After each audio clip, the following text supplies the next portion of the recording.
I'll just be honest and say I've waited so long to be free from the situation I'm in. Britney Spears posted that in 2021. But long before she wrote those words, the industry had already destroyed her and called it a career. Simple words, yet very heavy. Because how does one of the biggest pop stars on the planet, a woman who sold out arenas and shaped a generation, end up begging for freedom in her own captions? This isn't just a pop story. It's about power, control, and how the world watched while Britney's life was managed like a business deal. To really get it, let's rewind to before the headlines and breakdowns, all the way to where it began. Britney Spears was born on December 2, 1981, in Mississippi, and raised in a small town in Louisiana. From the time she could walk, she was performing. Dance classes at 3, talent shows at 8, even a stint on Star Search. By the time she was 11, she wasn't just a kid with a dream. She was already being trained for the grind. At just 11 years old, she was thrown into the Mickey Mouse Club. The thing I like the best about MMC is all the kids. I feel the need for speed! On screen, it looked like fun. Kids dancing, singing, smiling under the spotlights. But off-screen, it was a grind. Long rehearsals stretching into the night. Wardrobe fittings where kids were treated like mini adults. Directors barking corrections if a step or note wasn't perfect. For Britney, there were no sick days, no excuses, no time to be a kid.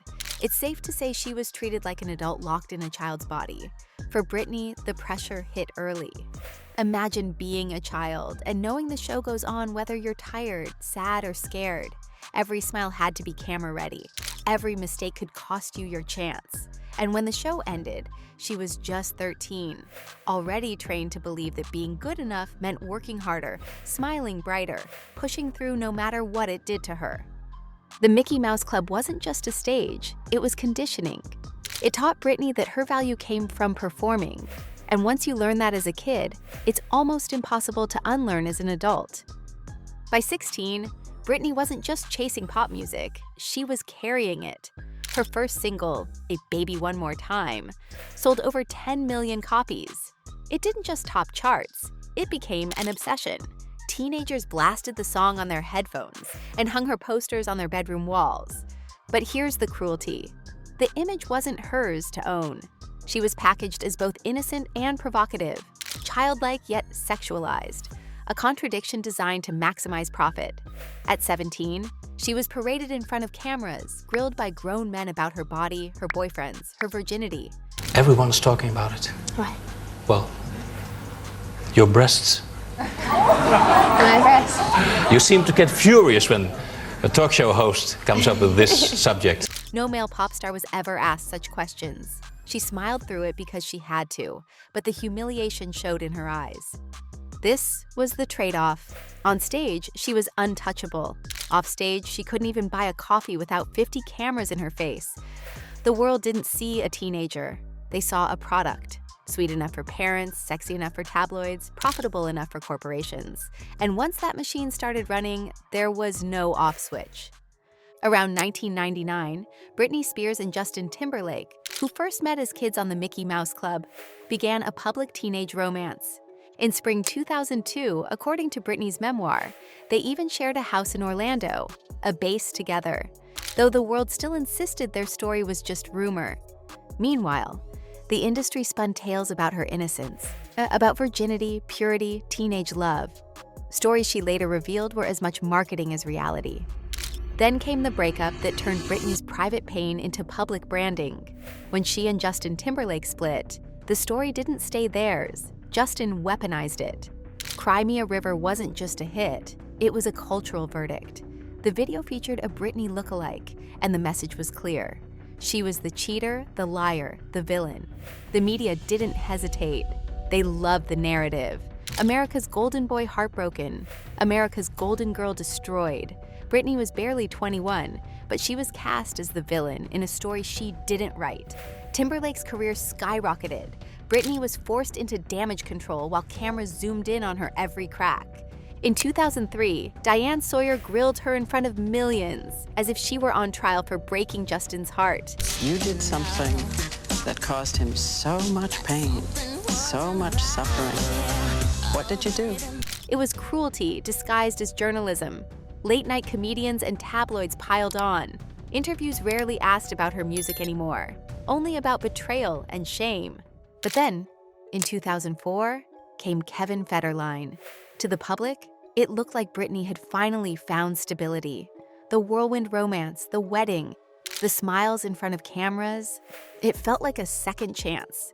By 2005 and 2006, Britney became a mother to two sons, Sean Preston and Jaden James. For a brief moment, the tabloids softened.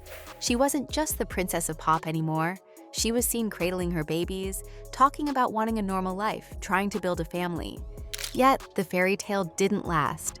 The marriage crumbled in 2006, and when Britney filed for divorce, the paparazzi smelled blood.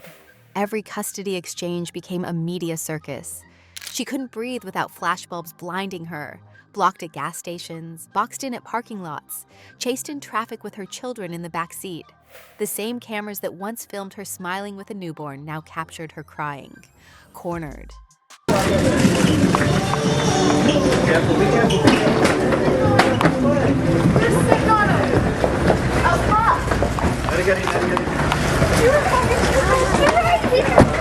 What made it so brutal was that Britney's love for her children was never in question. She spoke often about how much she wanted to be with them. Yet in court, the balance shifted.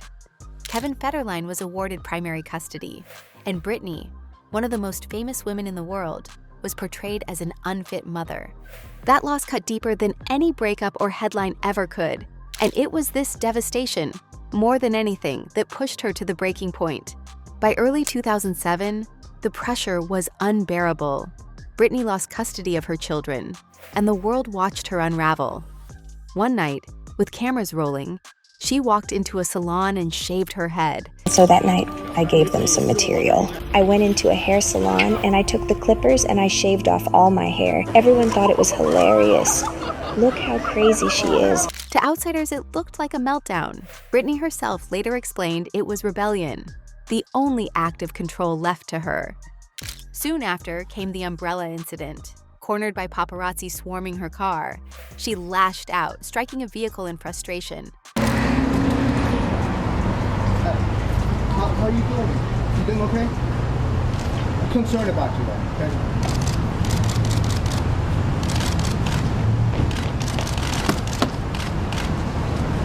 Photographers didn't care about her feelings. They only cared about cashing in. One later admitted he made over $1 million selling those breakdown photos. Her pain was their payday. Late-night shows turned it into a punchline. But in truth, it was the image of a woman hunted to exhaustion. By 2008, the collapse was complete. After 2 hospitalizations, a Los Angeles court placed Britney under a conservatorship. She was just 26, at an age when most people are only starting their adult lives. Britney was declared legally incapable of managing her own. Conservatorships were meant for people with advanced dementia or those truly unable to function. Britney was neither. She was a working superstar, selling out tours, releasing albums, bringing in millions. Yet the court handed her father, Jamie Spears, full control. From that moment, nothing belonged to her. Not her money, not her career, not even her body. Britney later testified that she wasn't allowed to remove her IUD because her conservators didn't want her to have more children. Imagine being one of the most famous women in the world and not being allowed to decide if you can have a baby. The financial imbalance was just as cruel. Britney was put on a $2,000 weekly allowance, while her father paid himself $16,000 a month, plus expenses, all from her estate. And when she resisted, she said she was forced onto lithium. She says he forced her to tour against her will, and when she complained, she was put on lithium. I felt drunk. I told them I was scared. The pop star says her conservators won't let her get married or have more children, even preventing her from removing an IUD, a heavy psychiatric drug that left her foggy and disoriented. On stage, Britney looked alive and kept making money. Vegas residencies, world tours, perfume lines, TV judging roles. They all made her hundreds of millions in profit. But offstage, Britney says she only left the house twice during her 4-year Vegas run. She was the star of the show, and a prisoner behind the curtain. Soon, people started noticing. Her posts felt off. Fans began asking, is she okay? Slowly, the Free Britney movement moved from forums to courthouses, handmade signs, megaphones, tears. Britney Spears fans outside the Stanley Mosque courthouse taking their rally onto a traffic-cleared Grand Avenue closed off between First and Temple. This movement wasn't just a hashtag. It was fans showing up and demanding answers. Why is the most hardworking woman in music treated like she can't even choose her own lawyer? And finally, in June 2021, Britney stood in court and spoke for herself. Her voice trembled, but her words left no room for doubt.